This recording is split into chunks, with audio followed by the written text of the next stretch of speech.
Bismillahirrahmanirrahim. Assalamualaikum warahmatullahi wabarakatuh. Bertemu lagi kita pada hari ini untuk meneruskan pembelajaran bagi subjek Bahasa Melayu tahun 3. Insya-Allah hari ini kita akan belajar berkenaan dengan tajuk ayat majmuk. Baiklah, maksud ayat majmuk. Apakah yang dimaksudkan dengan ayat majmuk? Mari kita lihat. Ayat majmuk mengandungi dua atau lebih ayat tunggal yang disambungkan atau digabungkan dengan kata hubung. Saya ulang lagi sekali. Ayat majmuk mengandungi dua atau lebih ayat tunggal yang disambungkan atau digabungkan dengan kata hubung.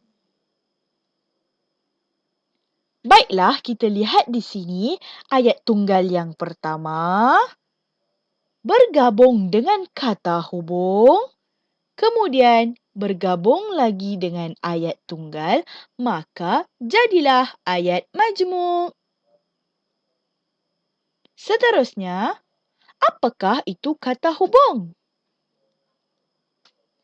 Kata hubung merupakan perkataan yang boleh menggabungkan ayat. Seterusnya, mari kita lihat contoh kata hubung. Banyak sebenarnya contoh kata hubung. Jadi, ini adalah di antaranya. Yang pertama, dan, atau, tetapi, sambil, untuk, bahawa, ketika, kemudian, serta, malahan, manakala, yang, kerana, jika, sehingga, sewaktu, apabila, dan sebagainya. Baiklah, mari kita lihat contoh ayat majmuk. Di sini ada dua ayat tunggal. Ayat tunggal yang pertama dan ayat tunggal yang kedua. Ayat tunggal yang pertama, Suraya pergi ke Kuala Lumpur. Manakala ayat tunggal yang kedua, Saiful pergi ke Kuala Lumpur. Tujuan yang sama, tempat yang sama, cuma orang yang berbeza. Seterusnya, kata hubung yang digunakan ialah dan. Jadi, kita gunakan dan bagi ayat majmuk tersebut. Suraya dan Saiful pergi ke Kuala Lumpur. Suraya dan Saiful pergi ke Kuala Lumpur. Ayat majmuk ini menggunakan kata hubung dan. Seterusnya contoh yang kedua. Ayat tunggal, terdapat dua ayat tunggal di sini. Ayat tunggal yang pertama, Aiman pergi ke hospital.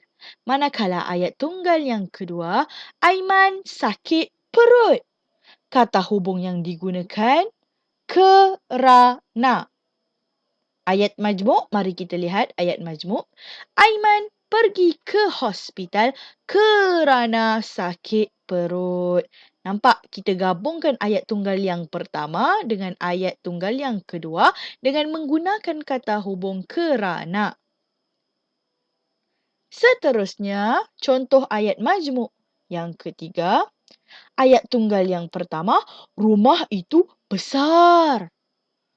Ayat tunggal yang kedua, rumah itu rumah Halim.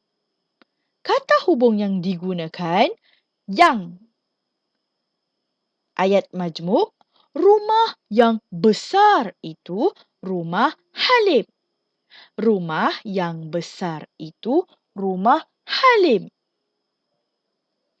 Seterusnya,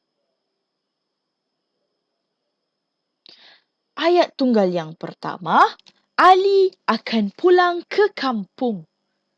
Ayat tunggal yang kedua, Ali ada masa lapang. Kata hubung yang digunakan apabila. Mari kita lihat ayat majmuk. Ali akan pulang ke kampung apabila ada masa lapang. Ali akan pulang ke kampung apabila ada masa lapang. Seterusnya, mari kita lihat buku teks Bahasa Melayu tahun 3, jilid 1, muka surat 3 dan keluarkan ayat majmuk. Kita baca arahan dahulu. Membaca. Tajuknya, bantu membantu di dapur. Nabila ke dapur. Nabila melihat ibunya membersihkan ikan, daging dan sayuran yang baru dibeli. Encik Abdul Aziz pula membawa barang-barang kering. Nasri membantu ayahnya. Wah, segarnya sayuran dan ikan-ikan ini. Ibu sungguh pandai memilihnya, kata Nabila. Puan Zainab tersenyum. Nabila, kita mestilah makan makanan yang segar. Makanan yang segar mengandungi vitamin, kata ibunya. Mengapakah kita memerlukan vitamin? Tanya Nabila. Kita memerlukan vitamin kerana vitamin memberi kita tenaga.